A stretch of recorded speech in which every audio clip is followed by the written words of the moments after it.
And John, back with you, Men Talking Mindfulness, for our little recap, ASAP preview of the capacity to forgive. We had John Abate come on and join us, and he taught us quite a bit about forgiveness.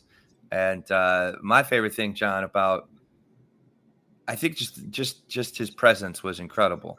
He's you can see he's done the work. He's a mindfulness based stress reduction teacher, and this experience that he's had that brought him to forgiveness has really help him really find his path through life, which is to teach mindfulness and teach meditation. And he was really a great teacher about forgiveness. How about you, John? What are some things you learned or things you loved? Yeah, John Abate, fantastic guest.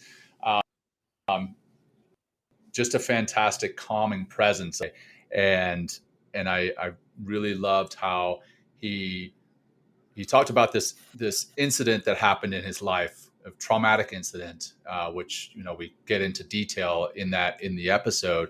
But then the traumatic incident, how he was able to forgive the offender, and it was a work in progress. It was something that took some time, but it also was something that was important to happen, because of how forgiveness actually helps the forgiver, not just the person who is forgiven.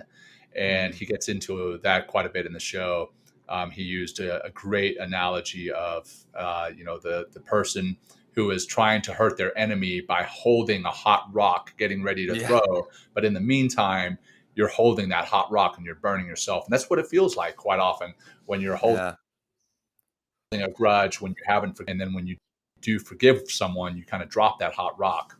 Anyway, you got into a ton of other great stuff about mindfulness based stress reduction, MBSR, which he is a teacher of, and how that helped him along the journey and how important that was too. And we get into forgiveness for oneself.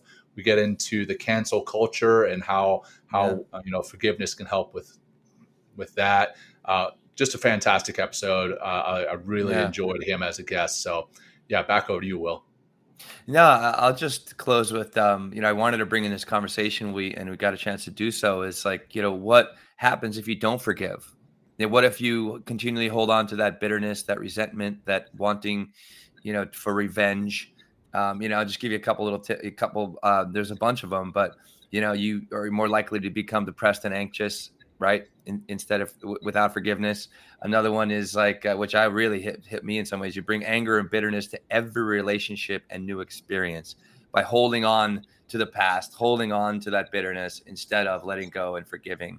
And that's so much of, the mindfulness experience is like letting things, being with the impermanence of it all, right? Staying in flow. And in order to stay in flow, right, and move with the ever-changing current and the ever-changing environment and the impermanence that is the experience that we have as human beings, we must let go. And part of that letting go is forgiveness and exercising and understanding how to forgive yourself and other people. So great episode, John. We're really building an incredible, I feel, a body of work here with Men Talking Mindfulness. And I just want to say I really enjoyed doing this with you and having our audience continually engaging with us and helping us to refine the show and make it a better opportunity and platform for anybody, not just men, to come in and unpack some of the things that get in their way of being the brilliant man or woman or person that they are, or they can be, for sure. Amen. Amen. I love that. I can't add to that, so I'll just wrap it up there. Please tune in, check it out on YouTube, check it out on podcast form, share it with your friends, family, and whoever else needs to hear it. We appreciate you as an audience, and that is a wrap. Until next time, peace. Peace.